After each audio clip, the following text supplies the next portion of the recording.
In Morocco, every morning we took Arabic classes, which were super fun. Walking through the Medina together is fun because we help each other bargain, and it's good to hang out, and it's a good bonding thing. Best experience so far is the connections I've been able to make with the sub-Saharan refugees. So this trip was really interesting to me because it was focused on the rights of refugees, and I'm really passionate about immigration here in Los Angeles and the rights of immigrants.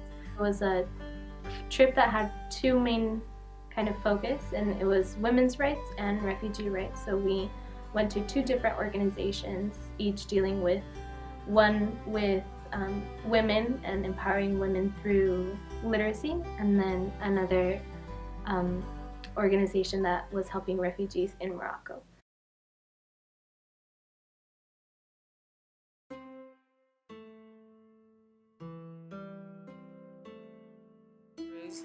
Jossour is a community center. It's a school for women who want to learn how to read and write in Arabic, French, and English. I think they have class every day.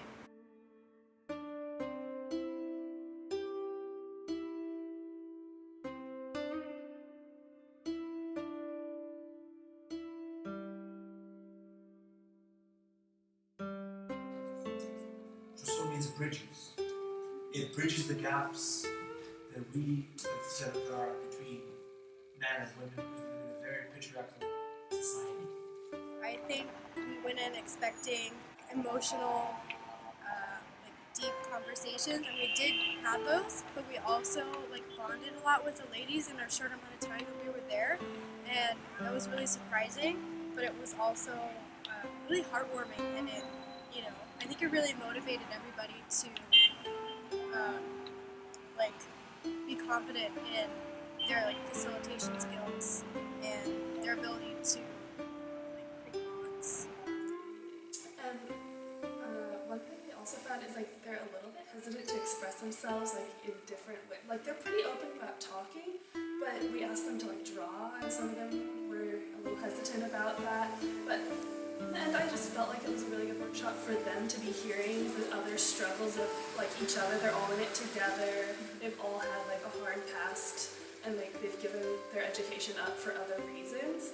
And now they're taking time for themselves to do the education, and I thought it was really good for them to hear it from they're all doing the same thing where they're trying to better themselves. So that was cool. A good environment for them to be in, I think. Amazing stories about they wanted to raise a family or they weren't allowed, their mother took them out or they just didn't have the opportunity. It was really eye-opening. Some of their men, I was told that they have to lie to their man to come there. Okay. And I think I'll take it from there. Perfect. And then we'll do second. Down. Up. Down. Up. Down. Our arms are open for you.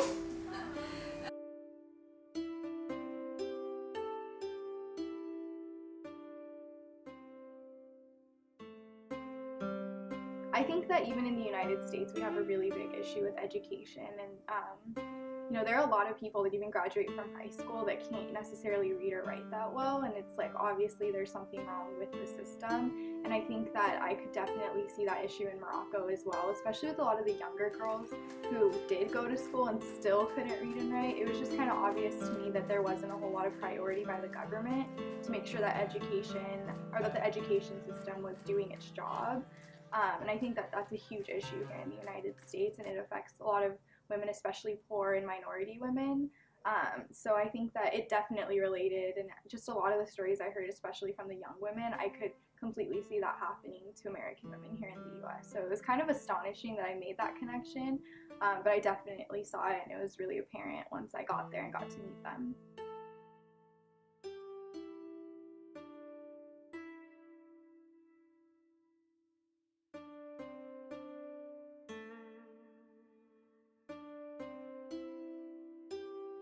القوانين طبعا يعني يطلعوا لعمليات حقوق ومصالح موضوعية معينة.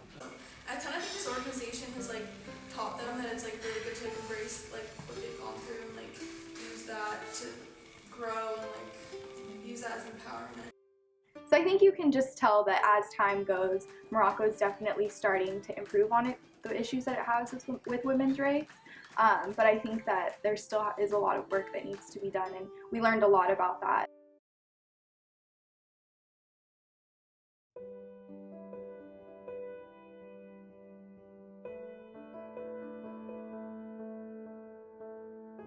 The second week was an organization that helps sub-Saharan refugees. And then we were able to hear a lot of personal experiences, and we met also with refugees from Syria and also refugees from Senegal. I was really excited to see how another country deals with refugees. So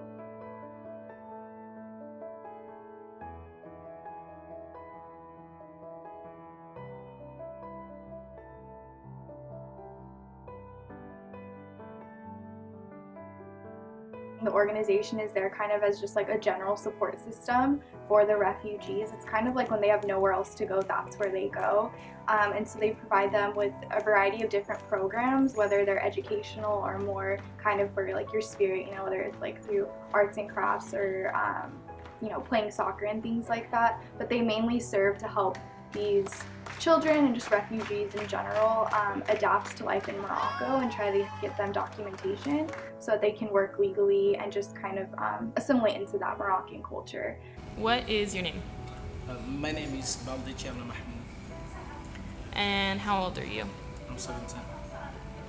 And where are you from? I'm from Guinea. My name is Abu Bakr Siddiq, 18 years old. And where are you from? Ivory Coast.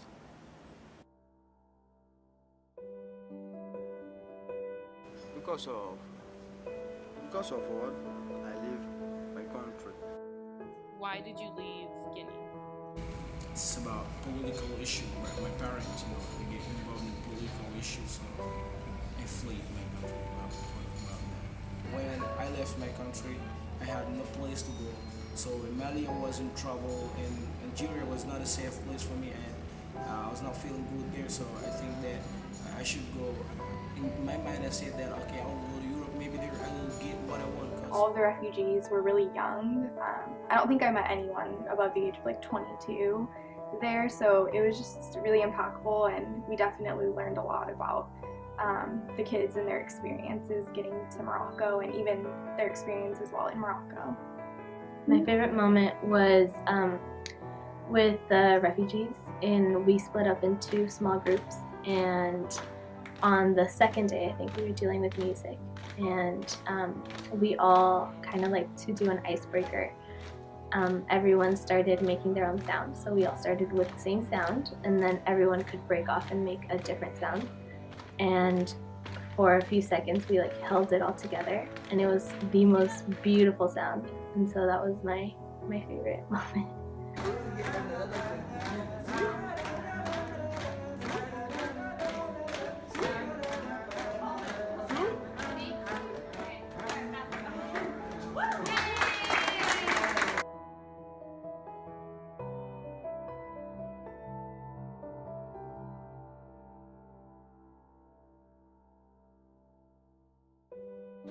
Morocco is not easy. It's not easy for us because we cannot walk, we cannot do nothing. I went to Tangier once, and the police was there, so they can't accept black people there because they know a lot of black people who will be there, so they want to cross. So you know, and then I came back here in Rabat here. Morocco is not the country we can stay. They say that they are taking care of us, but no. I'm not doing nothing special here. I'm not living what I want. I'm not living the way that I want to live. First of all, it's education. I want to pursue my study. Because I stopped in high school, so I want to pursue my study. And here, I don't think that I'm going to do that. Because here, there's nothing here. So they They just want to keep us here until you're 20 or 21. They're gonna tell you what to do now. So you will have no choice. So you will do whatever they want. Nothing. There's a lot of people who are like me, who are needy here, who are in need. A lot of people have lost their families, like me, and other friends here. We are here. We're stuck. We're kind of stuck here. They say we are refugee. We are refugee. Yes, I'm a refugee, but I will continue to suffer. I continue to suffer. It's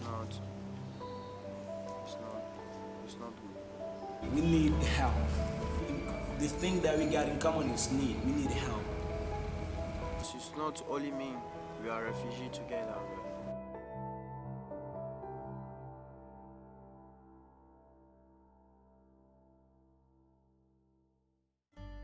It was a lot in 2 weeks, but it was amazing. I would like people to know that Morocco it's a fantastic country, and there's so much to learn. And obviously 2 weeks isn't enough to learn about a whole country, but I think that we did learn a lot. I just want people to know that I know it's easy to get caught up in your lives in the United States, and it's easy to get caught up and hear about a problem across the world, and it's easy to ignore it, but it shouldn't be ignored because we're meeting these people and they're real and they need help, and it should be a human thing to want to help people, and I feel like we should all help